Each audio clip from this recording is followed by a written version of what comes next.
สบายดีสบายดีจ้า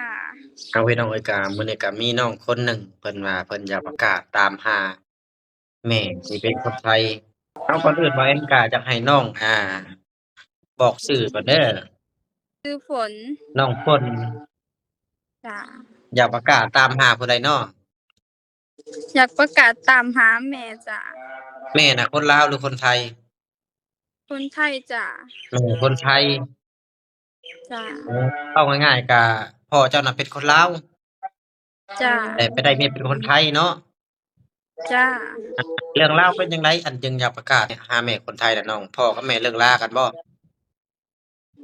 พ่อกับแม่เลิกรากันไปแต่น้องอยากเห็นหน้าแม่น้องก็ใหญ่มาแล้วน้องก็คิดฮอดล่ะคิดฮอดแม่อ๋อเพิ่นเลิกรากันตั้งแต่อายุเจ้าจักปีนะจำได้บ่ ก็สิประมาณ3ขวบอ๋อประมาณ3ขวบก็แสดงว่ายังน้อยๆเนาะนี่จ้าอืเพิ่นเลิกรากันอยู่ไทยบ่หรือว่าอยู่ลาวพ่อกับแม่เลิกรากันน่ะอยู่ไทยจ้าอยู่ไทยจ้าหลังจากที่พ่อกับแม่เลิกรากันแล้วก็ทางพ่อเจ้าก็เอาเจ้ากลับมาฝั่งลาวน้องบ่ได้มาไทยนำแม่จ้ามีแต่พ่อมาพ่อกลับเมืองลาวอืม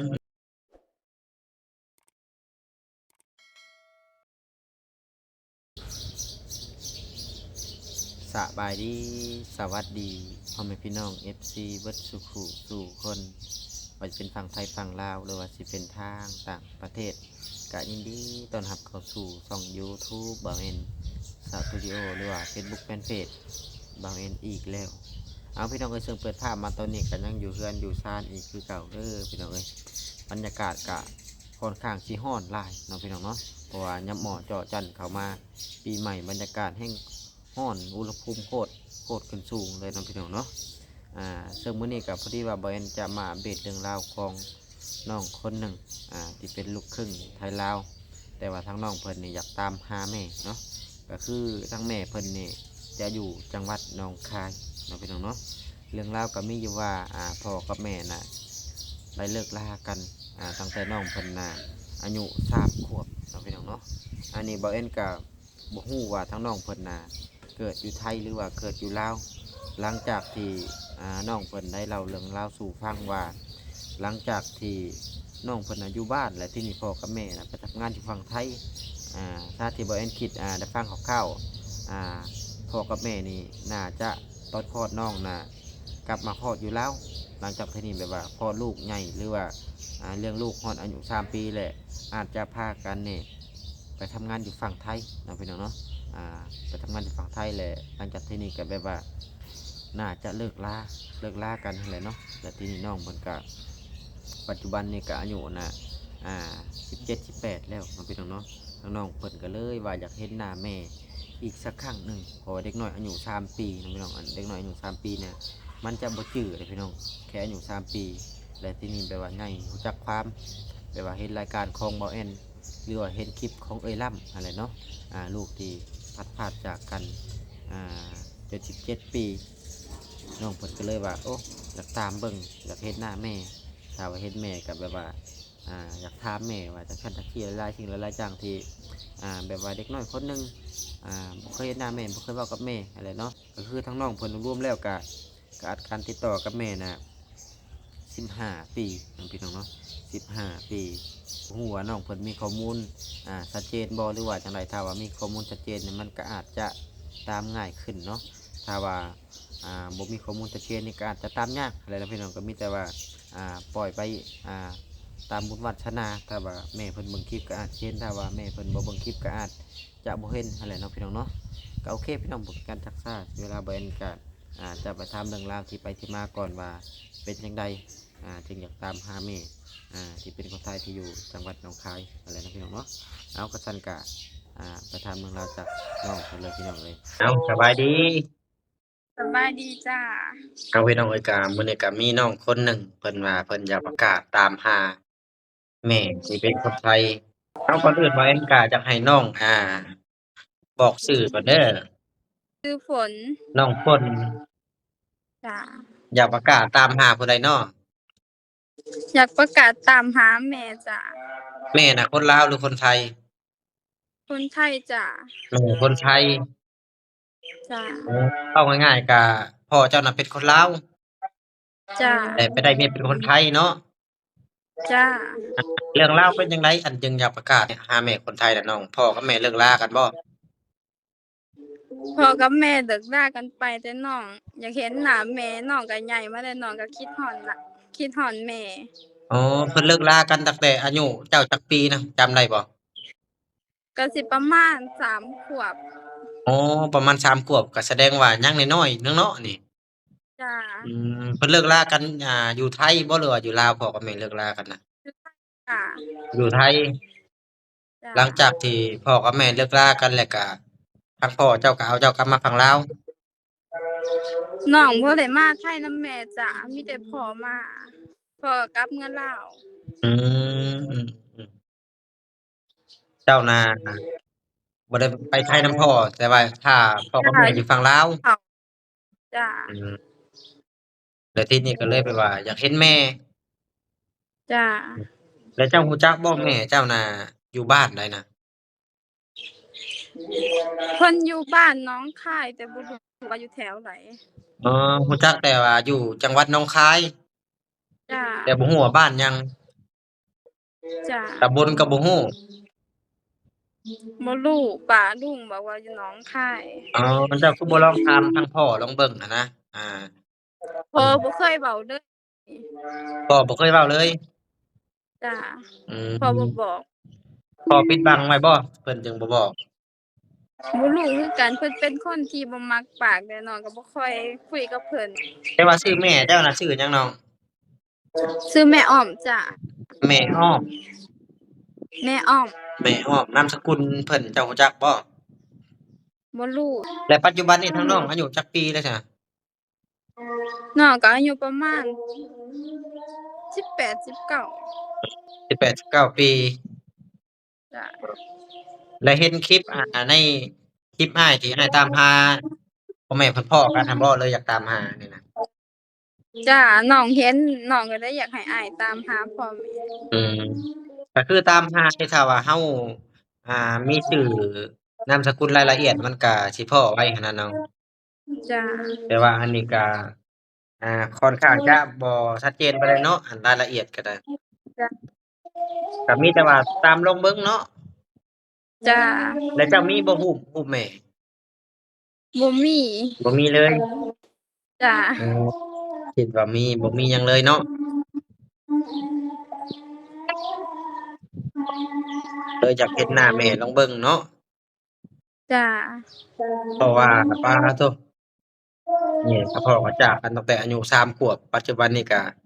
18แล้วสรุปแล้วก็15ปีเนาะที่บ่ได้เห็นหน้าแม่ จ้ะสมมุติว่าเห็นแม่เจ้าอยากเว้าหยังกับเพิ่นน่ะสมมุติว่าเห็นแม่มีหลายอย่างสิเว้าลองเว้าเบิ่งดูสมมุติแม่เห็นคลิปแม่ทักมาหาเด้อยากบอกว่าคิดฮอดและอยากไปอยู่นำแม่อยากไปอยู่นำแม่จ้ะจังหวัดหนองคายนี่ทางเจ้าก็เคยมาบ่น้องบ่เคยไปอืบ่เคยไปเพราะว่าหนองคายน่ะมันจะตรงกันข้ามกับเวียงจันทน์นี่แหละจ้ะ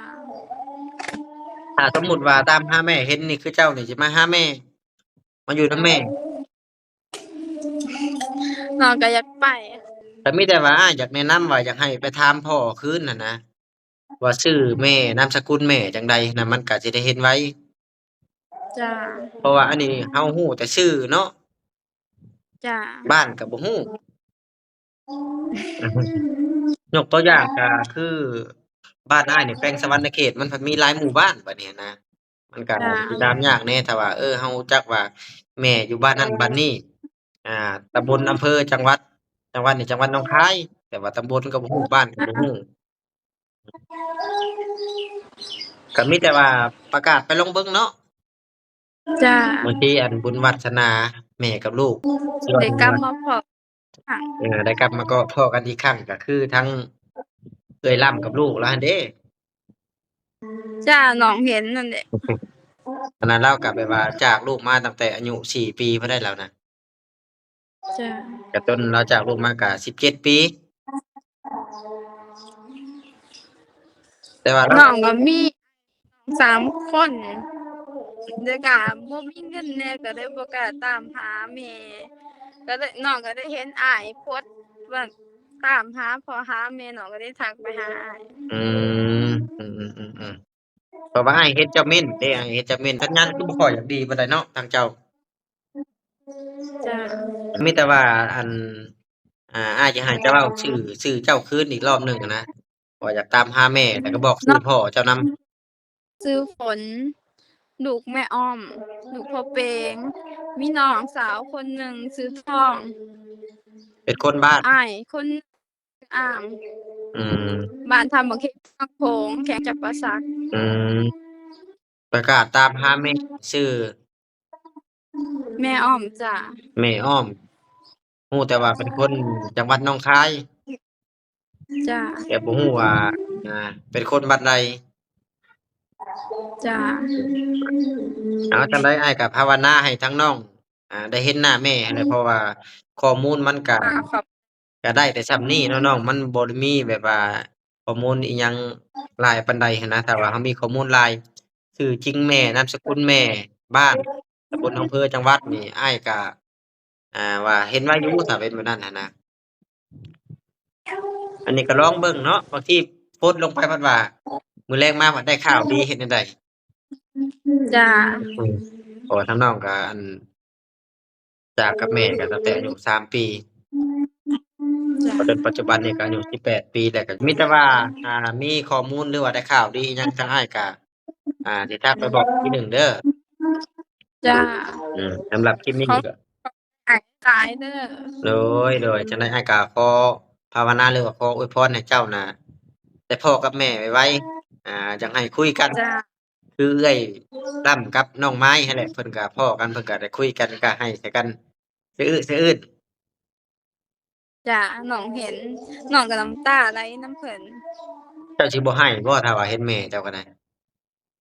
ก็ให้ให้น้องเข้าไปเบิ่งคลิปที่เขาตามหาแม่น้องให้ตลอดอืมแสดงว่าแต่ก่อนน้องอยากเจ้าเคยติดตามอ้ายบ่ บ่เคยจ้ะเพิ่งเห็นอืมเพราะว่าอ้ายก็เฮ็ดคลิปตามหาญาตินี่ก็แต่ดนแล้วหั้นนะจ้ะหลังจากนั้นก็ขอให้น้องได้เจอแม่เด้อพี่น้องแล้วก็มีแต่ฝากพ่อแม่พี่น้อง FC ทั้งจัได้งหวัดหนองคาไปยเด้อถ้าว่าฮู้ชื่อแม่น้องคนที่เพิ่นเว้ามานี่แหละจะได้ก็ฝากเป็นกำลังใจทางน้องเพิ่นนั่นแหละเพราะว่าอยากเห็นแม่จ้ะจำแม่บ่ได้เลยนะเพราะว่าเด็กน้อยอายุ3ขวบเนาะจ้ะเอากะซั้นก็อ้ายนี่ขอตัวจบคลิปก่อนเด้อไว้พบกันคลิปหน้าคลิปใหม่เด้อน้องเด้อจ้ะอาสไปบายดี เอ้าพี่น้องเอ้ยกาเบาแอนกาได้สัมภาษณ์ทั้งน้องเพิ่นกะผ่านไปเป็นที่เรียบร้อยเนาะทั้งน้องเพิ่นกะข้อมูลกะค่อนข้างจะบ่ชัดเจนปานใดเนาะพี่น้องเนาะก็มีแต่ว่าฮู้แต่ชื่อแม่อยู่จังหวัดหนองคายก็ได้ซ้ำนี้เนาะพี่น้องเนาะก็บ่ฮู้ว่าสิเจอหรือบ่เจอเนาะจังไดก็ฝากพ่อแม่พี่น้อง FC ที่อยู่จังหวัดหนองคายนี่เด้อถ้าว่าเห็นชื่อคนที่น้องเพิ่นเอาออกไปให้แหละก็จะให้ติดต่อมาหาบ่แอนเพราะว่าจะให้ทั้งน้องเพิ่นน่ะได้พูดได้คุยกับแม่ก็อาจจะเป็นของขวัญสิ่งสำคัญที่น้องเพิ่นอยากคุยกับแม่แหละเพราะว่าเด็กน้อยคนหนึ่งตั้งแต่อายุ3 ขวบเนาะพ่อแม่แยกทางกันหลังจากนั้นก็บ่เห็นแม่เลยเนาะทั้งน้องเพิ่นก็ได้ทำพ่อน้องพี่น้องเนาะถามพ่อกับแบบว่าคล้ายๆพ่อก็บ่อยากให้ลูกเห็นแม่บ่หรือว่าจังไดแบบว่าทั้งน้องเพิ่นถามไปแล้วทั้งพ่อเพิ่นก็บอกว่าลืมเบิดแล้วหลักฐานชื่อจังซั่นจังซี่ชื่อนามสกุลบ้านเมืองเพิ่นก็แบบว่าคล้ายๆแบบว่าบ่อยากบอกลูกแต่อันนี้อาจจะเป็นแบบว่าน้องอยากเห็นเองหรือว่าอยากตามเองพ่ออาจจะบ่พร้อมหรือว่าจังใดเนาะตาที่บ่แอนได้สัมภาษณ์น้องเพิ่นผ่านไปแล้วน้องพี่น้องเนาะ จังได้ก็ฝากพ่อแม่พี่น้องบทสู่คนในเด้อพี่น้องเอ๋ยก็ฝากคอมเมนต์ลงมาในใต้คลิปของบ่แอนนั่นแหละจังได้ก็อยากให้น้องเพิ่นพ่อกันได้ไว้ให้เลยน้องพี่น้องเนาะก็จะให้เพิ่นพูดเพิ่นคุยกันมันก็จะเป็นสิ่งดีๆสำหรับตัวน้องเพิ่นว่าได้พ่อแม่อีกครั้งหนึ่งถือว่า เป็นกำไรชีวิตของน้องก็ว่าได้นี่แหละเนาะเอาสำหรับคลิปนี้ก็บ่มีหยังหลายเด้อพี่น้องเอ้ยบ่อันก็จะขอโตวจบคลิปถ้าว่าน้องเพิ่นได้ข่าวหรือว่าน้องเพิ่นได้พูดได้คุยกันก็จะมาอัปเดตให้พ่อแม่พี่น้อง FC เบิ่งอีกคือเก่าพี่น้องเนาะสำหรับคลิปนี้ขอโตวจบคลิปไปพอกันคลิปหน้าอยู่ดีมีแฮงเบิดสุขสุขพี่น้องไปก่อนบ๊ายบาย